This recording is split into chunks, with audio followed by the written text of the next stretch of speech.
이 세상을 살아가는 모든 인간들에게 진정하고 참되게 바라는 것이 있다면 그것은 바로 자유라는 것입니다. 사람의 행복 지수는 사실은 이 자유로움 속에서 누리게 되는 것입니다. 물질이 아무리 풍요하다고 해도 그 속에서 인간은 진정한 자유를 누리지 못합니다. 제 아무리 많은 권력과 명예와 부귀를 가졌다고 해도 인간은 그러한 것들로 인해서 진정한 자유를 통한 행복감, 이러한 것을 누리지 못합니다. 물질을 많이 가지고 있어서 뭔가 그것 때문에 성취욕 이런 것이 충족이 되고 내가 많은 걸 누림으로 다른 사람들보다 높아지고 그것으로 인해서 내 자신이 뭔가 멋있어 보이고 좋아져 보여도 그러한 물질, 명예 또는 그 어떤 이 세상의 육적인 것들을 소유한다고 해도 결국은 인간은 그것으로 인해서는 진정한 자유를 누릴 수가 없습니다. 성경은 진정한 자유는 오직 영적인 자유, 하나님의 구속의 은혜를 통해서 누리게 되는 것이 우리 인간의 영혼의 진정한 자유가 된다고 말씀하셨습니다. 주님은 이 세상에 우리 죄인들을 자유케 하러 세상에 오셨다고 말씀합니다. 오늘 36절 말씀을 보니까 아들이 너희를 자유롭게 하면 너희가 참으로 자유하리라, 이렇게 말씀하고 있습니다. 또한 우리가 이사야 선지자의 예언이나 또는 신약의 성경에서도 우리가 예수 그리스도가 이 세상에 오신 이유는 바로 자유케 하기 위함이었다라고 하는 내용들을 볼 수가 있습니다. 누가복음 4장 18절 말씀에 이렇게 선지자의 예언을 인용하고 있습니다. 주의 성령이 내게 임하셨으니 이는 가난한 자에게 복음을 전하게 하시려고 내게 기름을 부으시고 나를 보내사 포로된 자에게 자유를, 눈먼 자에게 다시 보게 함을 전파하며 눌린 자를 자유케 하고 그랬습니다. 고린도후서 3장 17절 말씀에는 주는 영이시니 주의 영이 계신 곳에는 자유함이 있느니라, 이렇게 말씀하셨습니다. 또한 갈라디아서 5장 1절 말씀에도 그리스도께서 우리로 자유케 하려고 자유를 주셨다, 그렇게 말씀했습니다.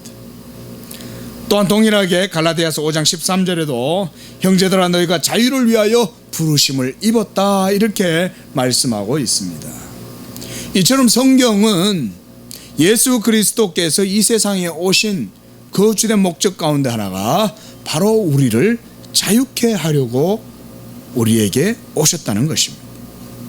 그런데 오늘 본문 말씀에 보니까 예수님과 대화를 나눈 이 유대인들은 자신들이 자유로운 존재라고 생각하고 있는 것입니다. 33절 말씀을 보면 그들이 대답하되 우리가 아브라함의 자손이라 남의 종이 된 적이 없거늘 어찌하여 우리가 자유롭게 되리라 하느냐. 이들은 예수님께서 왜 이 세상에 오셨고 그리고 그들과 상대하시면서 하시는 그 말씀의 뜻이 무엇인지 전혀 모르고 있어요.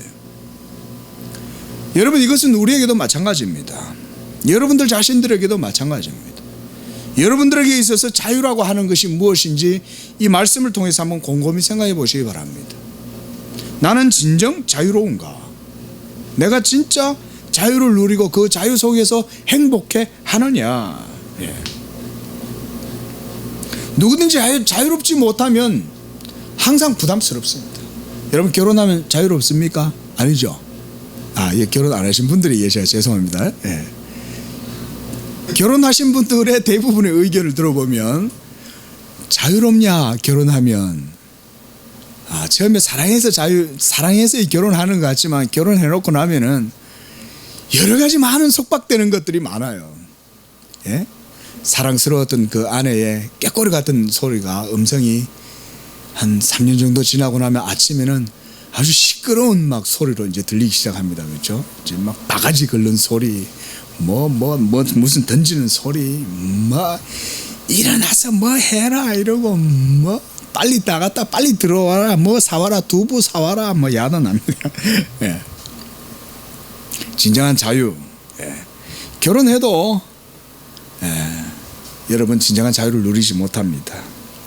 말씀드렸듯이 이 인간은 이 세상의 세속적인 이 육적인 여러 가지 가치 있는 것들을 많이 소유한다고 해서 진정으로 자유롭지 못합니다.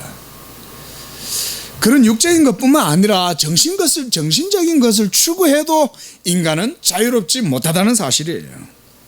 사람들은 물질적인 육적인 눈에 보이는 그런 세속적인 가치들을 부정하고 금욕을 추구해서 사막에 가서 아니면 깊은 산골 속에 바위 밑에 암자에 들어 앉아가지고 있으면, 그리고 그곳에서 정신적인 것들을 추구를 하면 자유로워질 거라고 생각을 하지만, 정신적인 것을 추구한다고 해도 거기에서도 자유를 누리지 못합니다. 왜입니까? 진정한 자유는 영적인 것에서부터 이루어지기 때문에 그렇습니다. 세상은 그 사실을 알지를 못해요. 그래서 고상하게 그분들을 절대로 무시하는 말이 아니에요.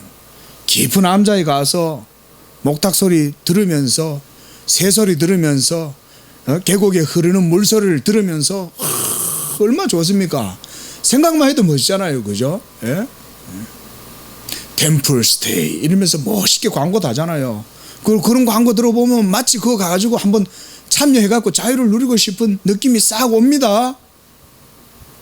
그럼에도 불구하고 그곳에서 가서 그렇게 해도 뭔가 자유를 추구하는 그런 마음 속에서 내가 자유를 찾고 있다 라고 하는 그런 마음 속에서 안도감은 조금 누릴 수는 있어요. 바쁜 세상 세속에 여러 가지 얽매여 있었던 그런 모든 것들을 다 내려놓고 조용히 그냥 이 목기에 밥 먹고 김치로 그냥 쓱쓱 닦아가지고 물 한 걸 탁 마시면서 앉아가 가만히 있으면 뭔가 자유를 조금 누리는 것 같은 느낌이 들지 몰라요. 그래도 진정한 자유는 거기서 누리지를 못합니다. 왜입니까? 진정한 자유는 영적인 것에서부터 이루어지기 때문에 그렇습니다. 예수님이 말씀하신 게 뭡니까?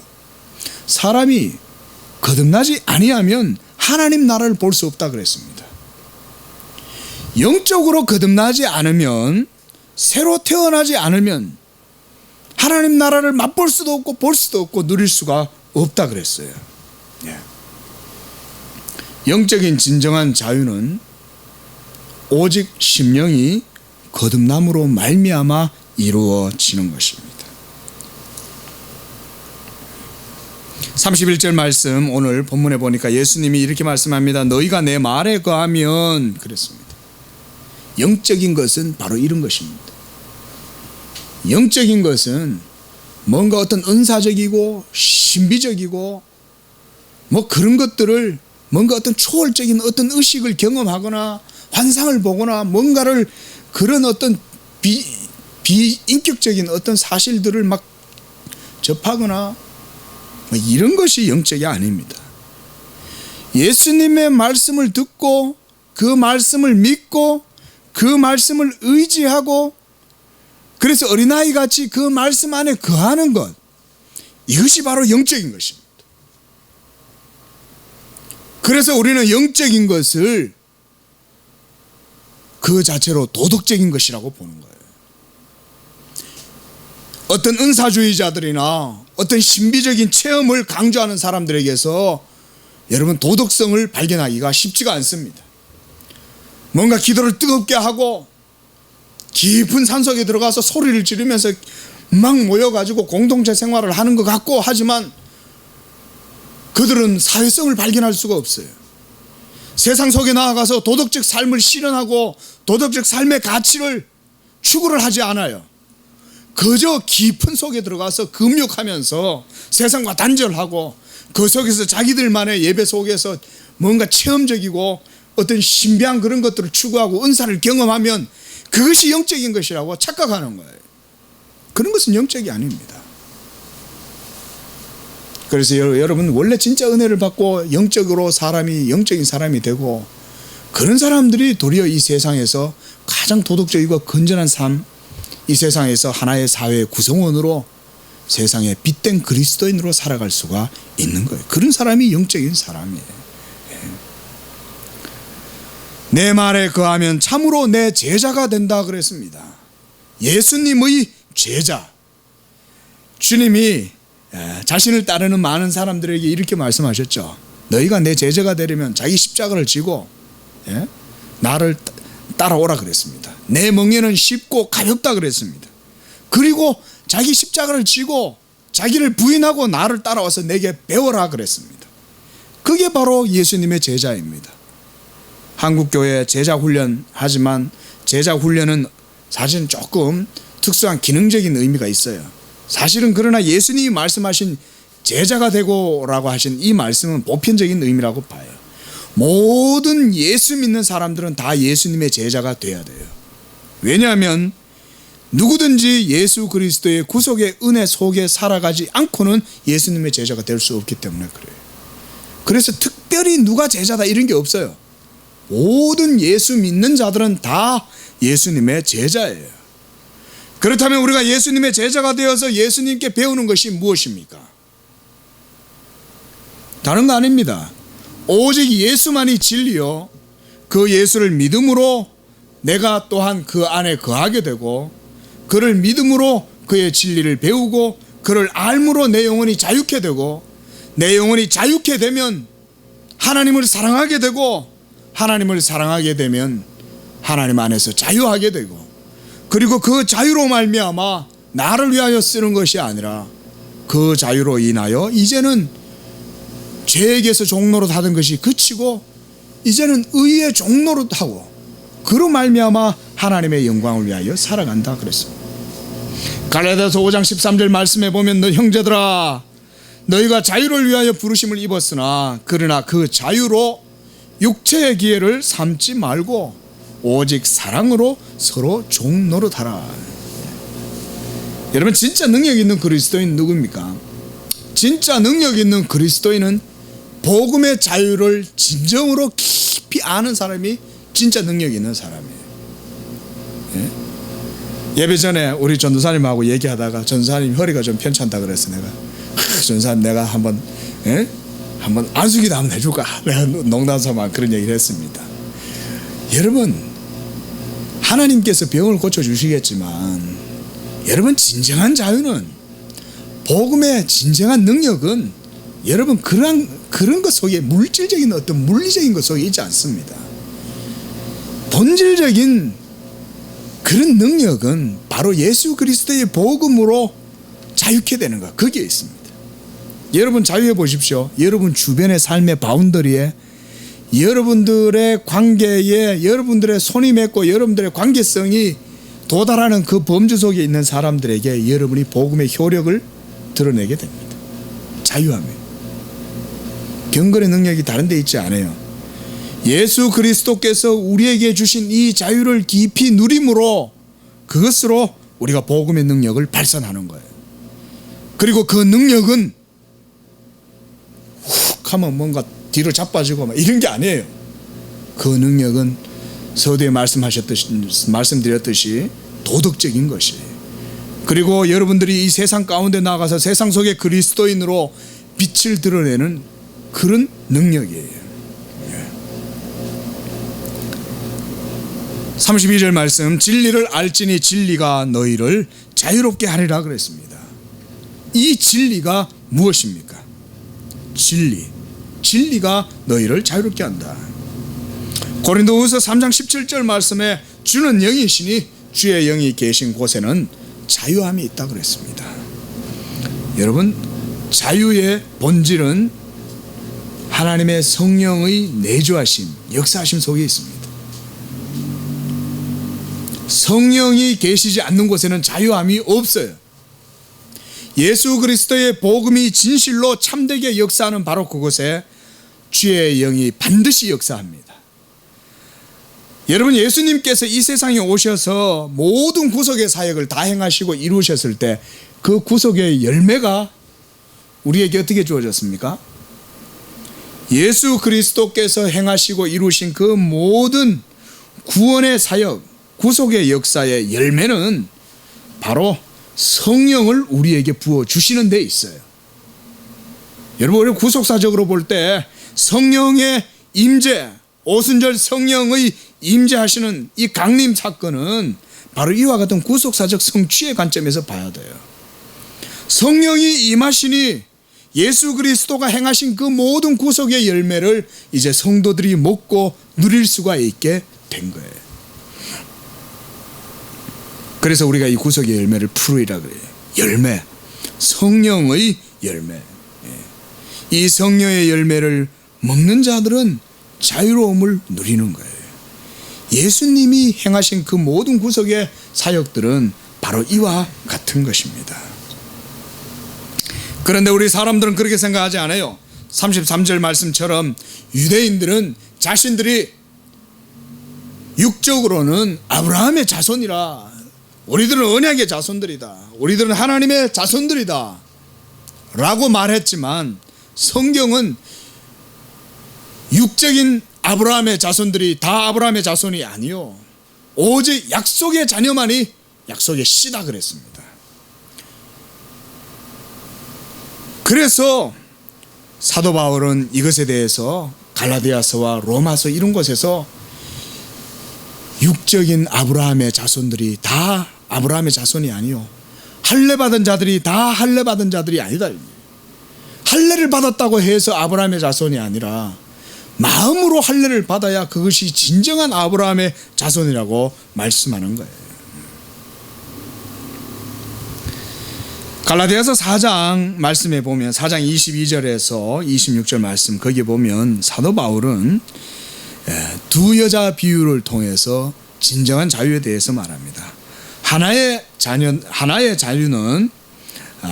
진정한 자유는 예루살렘의 자유, 바로 사라에게서, 약속의 어머니에게서 난 바로 그 자여야만이 진정한 자유자라고 그렇게 말씀하고 있습니다. 여러분, 우리는 예수 그리스도의 복음으로 말미암아 자유롭게 된 그런 자들입니다. 그리고 유대인들의 또 하나의 착각은 뭐냐면, 그들은 아브라함의 자손들로 할례를 받았고 그들에게는 율법이 있다는 거예요. 할례를 행하고 율법을 행함으로써 자유롭게 되었다라고 그렇게 말하고 있는 것입니다. 그런데 예수님은 그것을 전혀 정반대로 말씀하고 있어요. 율법을 행하고 할례를 받는 것이 진정하게 자유롭게 되는 것이 아니라, 그런 외적인 할례가 아니라 내적인 할례를 받아야 한다. 그래서 주님은 누구든지 거듭나지 아니하면 하나님 나라를 볼 수 없다, 그렇게 말했던 것입니다. 여러분, 영적인 것은 육적인 사람들이 볼 때는 매우 어리석고 미련하고 그건 거리끼는 것으로 보여요. 왜냐하면 이 세상 사람들은 자기 자신들의 모든 육적인 행위와 자랑에 그 눈이 가득히 멀어 있기 때문에 그래요. 이것은 매우 실질적인 얘기죠. 여러분, 우리 기독교인들이 복음이 가장 현실적이고 실제적인 것이라는 내용들을 파악을 하려면 여러분들이 세상 속에서 육적인 사람들과 섞여 살아보면 압니다. 영적인 사람과 육적인 사람들이 한테 섞여서 살아보면, 영적인 사람들은 육적인 사람들이 얼마나 허무하고 헛되고 무가치한 삶, 의미 없는 삶을 살아가고 있다는 사실을 깨닫게 돼요. 그러면 더욱더 이 성경의 말씀이 확실하다는 사실을 분명히 알게 됩니다. 아, 맞구나. 성경의 내용이 하나도 틀리지 않구나. 그리고 이 세상의 사람들은 전부 다 자기 의와 자기 자랑에 그들의 눈이 가득히 가리워져서 예수 그리스도께서 이루시고 우리에게 주신 이 자유의 복음을 어리석고 미련하고 거리끼는 것으로 여겨요. 부끄러운 것으로 여겨요. 여러분, 예수님께서 십자가에 왜 달리셨습니까? 육적인 것 속에서 자기를 자랑하고 자기 의에 매여서 그저 그런 것에만 그냥 급급하면서 살아가고, 여러분, 그런 것 속에 살아가는 사람들의 인생들의 눈을 열고 진정한 생명, 진정한 자유, 진정한 기쁨을 맛보게 하려고 예수님이 십자가에 못 박혀 죽으셨잖아요. 사도 바울이 고린도전서 1장 2장에서 하는 말씀이 바로 그거잖아요. 예? 십자가의 지혜가 거듭나지 못한 이 세상의 육적인 사람, 자기를 자랑하고 자기 의를 자랑하고 이 세상의 것들을 사랑하는 사람들에게서는 거리끼는 것이요, 미워하는 것이요, 어리석은 것이지만 구원을 얻은 우리에게는 그것은 하나님의 능력이다 그랬습니다. 그리고 또한 하나님께서는 하나님의 약함은 또한 십자가의 그 약함이 사실은 사람보다 강한 것이다 그랬습니다. 이와 같이 여러분, 세상 사람들은 영적인 자유에 대해서 몰라요. 반면에 그들은 전부 다 어디에 사로잡혀 있냐면 자기 자랑, 자기 욕심, 자기 의에 붙들려 살아가고 있어요. 우리 로마서 7장 말씀 잠깐 한번 펴보시기 바랍니다. 로마서 7장 7절 말씀에서 11절 말씀에 특별히 사도 바울은 이 사실을 논증하려고 이렇게 말해요. 특별히 7장 9절 한번 보십시오. 함께 읽어봅시다. 시작. 전에 율법을 깨닫지 못했을 때에는 내가 살았더니 계명의 이름에 죄는 살아나고 나는 죽었도다 그랬습니다. 여러분, 이 세상의 모든 사람들은 다 자신들이 죄인이요 사망 가운데 있다는 사실을 모릅니다. 이것이 제일 큰 문제입니다. 그런데 오늘 유대인들도 똑같이 말하는 거예요. 나는 자유로운 존재고 우리들은 누구에게 종이 되지 않았는데 어찌하여 우리더러 자유케 되라고 말하느냐. 근데 정작 예수님은 이 세상에 왜 오셨어요? 그들을 자유롭게 하려고 이 세상에 오셨죠. 근데 그들은 자신들이 자유롭게 될 이유를 몰랐던 거예요. 그것이 바로 우리가 방금 읽었던 로마서 7장 9절의 이 말씀 속에 있어요. 예. 율법을 깨닫지 못할 때에는 내가 의인이요, 나는 아브라함의 자손이요, 나에게는 할례가 있고 이런 것들을 자랑하고 이런 것이 나의 의가 되었어. 그런데 계명의 이름에 죄는 살아나고 나는 죽었다. 여러분, 율법의 제3용법 가운데 하나가 뭡니까? 죄를 깨닫게 하는 것이죠. 우리 영혼의 거울이 되잖아요. 우리가 얼마나 추하고 비참한 가운데, 타락 가운데 있다는 사실을 율법은 보여줍니다. 세상의 많은 사람들은 이 사실을 몰라요. 심지어 교회 다닌다는 사람들조차도 하나님의 율법 앞에서 자신이 얼마나 비참한 죄인인가를 하는 사실을 깨닫지 못하고 살아가요. 그래서 예수님이 내가 너희를 자유케 하러 왔다, 자유케 하러 왔다. 그래서 십자가의 구원이 필요하다, 내 피가 필요하다, 나의 중보의 은혜가 필요하다, 예수 그리스도를 믿는 믿음이 아니고서는 하나님께 나아갈 수 없다 라고 아무리 복음을 외쳐도 그저 소기의 경읽기, 그저 그렇게만 들리는 거예요. 그러고서는 전부 다 자기의 자기 자랑을 가지고 살아가요. 교회 와서도 자기 의를 내려놓지 않습니다.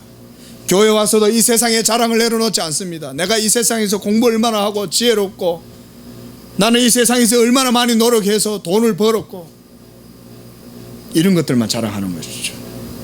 자기가 죽었다, 영적 생명이, 영적 자유가 뭔지를 모르는 거예요. 예수님께서 우리 대신에 율법에 대하여 죽으신 것이 바로 우리로 하여금 이 모든 율법의 정죄와 사망으로부터, 사망의 선고에서부터 우리를 자유롭게 하려고 예수 그리스도께서 십자가에서 죽으셨죠. 그러나 그 전에 우리가 얼마나 심각한 죄인이요 비참한 가운데 있다는 사실을 먼저 깨달아야 됩니다. 계속 한번 로마서 7장 10절 말씀 한번 보십시오. 생명에 이르게 할 그 계명이 내게 대하여 도리어 사망에 이르게 하는 것이 되었다. 하나님의 말씀은 우리에게 생명을 줌에도 불구하고 율법은 우리에게 행위를 요구합니다. 너희가 이렇게 살아라. 그렇게 살면 내가 너희를 복주고, 너희가 그렇게 살면 의의 상급을 받고 영생을 누릴 것이다. 문제는 뭐예요? 우리가 아무도 그 율법의 1.1획도 제대로 지킬 수 없는 연약한 존재라는 것이죠. 이 사실을 우리가 몰라요, 사람들이. 심지어 교회 다니는 사람들조차도 이 사실을 몰라요. 자기 열심, 자기 노력, 자기 의에 빠져서 그저 그렇게 나는 할 수 있다는 생각 속에 살아가요. 예수 그리스도를 믿음으로 그의 구속의 은혜, 십자가의 복음의 효력으로 인하여 우리의 영혼에 성령이 임하고 그로 말미암아 우리 영혼 속에 가득히 쌓여져 있었던 온갖 모든 죄의 더러움들이 드러나서 예수 그리스도의 치료의 은혜로 그 피의 효력으로 깨끗하게 되고 그것으로 인해서 진정한 자유를 누리게 될 때 하나님의 한량없는 성령이 내게 임하고 그로 말미암아 예수 그리스도의 은혜가 내 속 영혼 깊숙이 뼛속까지 깊이 스며들어서 내 속의 모든 죄를 다 녹여버리고 너는 이제 그리스도의 피로 말미암아 자유케 되었다라고 하는 이 성령의 속삭임을 듣게 되고 그로 말미암아 진정한 환희와 기쁨, 자유를 맛보게 될 때에 그가 진정한 자유를 누리게 되는 것입니다. 그래서 사도 바울은 이제는 우리가 죄에게서 종노릇 하는 것이 아니라 의에게 종노릇 한다 그랬습니다. 34절 오늘 본문 34절 말씀 8장 34절에 예수께서 대답하시되 진실로 진실로 너희에게 이르노니 죄를 범하는 자마다 죄의 종이다 그랬습니다. 그리고 종은 영원히 집에 거하지 못하되 아들은 영원히 거한다 그랬습니다. 여기서 아들은 바로 언약의 자녀들을 말합니다. 아들, 언약의 자녀. 이건 성별을 얘기하는 게 아니에요. 아들, 딸을 얘기하는 것이 아니라 하나님의 언약의 자녀의 지위를 말하는 거예요. 예수 그리스도를 믿고 성령으로 거듭난 자들은 하나님의 자녀들이 되는 것입니다. 그리고 이제는 그들은 하나님의 영으로 하나님의 자녀가 되었으므로 하나님의 집에 거하는 아들로 살아가요. 더 이상 몽학 선생 아래에 있지 않아요. 더 이상 율법 아래에 있지 않습니다. 우리는 자유하는 자들의 자녀들입니다. 예수 그리스도를 믿는 자들. 그리고 그들은 종과 같이 저 어디 사랑채에 거하는 게 아니에요. 종들은 바로 아버지의 집에 거하는 것입니다. 그들이 진정한 자유를 누리는 자들이에요. 그래서 오늘 주님은 36절에 이렇게 말씀하시는 것입니다. 아들이 너희를 자유롭게 하면 너희가 참으로 자유로우리라. 참으로 자유롭다. 이것은 진리로 말미암아 자유로워진다는 말이에요. 왜 참으로라고 예수님이 덧붙이셨을까요? 여기에서 참이란 진리로 말미암는 자유를 의미하는 거예요. 그 진리가 뭡니까? 그게 바로 32절 말씀에서 예수님이 말씀하신 그 진리입니다. 이 진리는 예수 그리스도의 구속의 은혜, 예수님 그분 자신의 인격과 사역을 말하는 거예요. 내가 나의 인격과 나의 사역을 통해서 너희를 자유롭게 하면 너희가 진정으로 자유롭게 되리라. 이 말씀을 우리 주님께서 하시는 것입니다. 이와 같이 주님이 바로 예수 믿는 우리에게 진정한 자유를 주셨습니다. 여러분, 이 진정한 자유를 누리십시오. 말씀을 맺으면서 이 진정한 자유를 누림에 제가 여러분들에게 권해드리는 가장 중요한 얘기는 여러분들 자신들을 부단히 여러분들 자신들의 의와 자랑들을 그리스도를 따라감에 있어서 제자됨에 있어서 늘 내려놓으라는 거예요. 여러분, 이거 내려놓는 것부터가 예수님의 제자됨의 길입니다. 여러분, 예수님께서 너희가 내게 와서 배워라 라고 말할 때, 내 제자가 되라고 말할 때는 그것들을 먼저 내려놓는 것부터 배우라는 거예요. 그런 다음에 그리스도께서 자기의 인격과 사역을 통해서 우리를 위하여 무슨 일을 이루셨는가를 깊이 배우라는 것입니다. 이것이 바로 복음의 도입니다. 그 도를 듣고 배울 때에 여러분들은 항상 성령 안에서 진정한 자유 속에 여러분들이 복음의 능력 있는 삶을 살아갈 수가 있는 겁니다. 자유 없이는 능력 없습니다. 사탄은 여러분들의 자유를 항상 훔쳐가려고 애를 씁니다. 여러분들이 복음 안에서 자유롭게 환희를 즐기고 그리스도의 자유를 누리고 기뻐하는 것에 대해서 사탄은 보기 싫어합니다. 하나님께서 여러분들을 자유케 하신 그 자유를 훔쳐가려고 항상 율법으로 여러분들을 정죄하거나 때로는 여러분들을 부추깁니다. 그래서 여러분들을 하여금 교만하게 하고 자기 의를 자랑하게 하고 복음의 의가 아닌, 예수 믿음의 의가 아닌 다른 의로 여러분들을 채우려고 애를 씁니다. 성령의 사람으로 살지 않고 육적인 사람으로 살아가도록 만들어 버립니다. 그렇게 되면 결론적으로 무슨 일이 일어날까요? 여러분들의 영혼 속에 자유가 상실하는 거예요. 자유를 상실하는 거예요. 여러분, 하나님께서 바로 우리를 자유롭게 하려고 이 자유를 우리에게 주셨습니다. 이 자유를 항상 믿음으로 누리는 복된 우리 모두가 되기를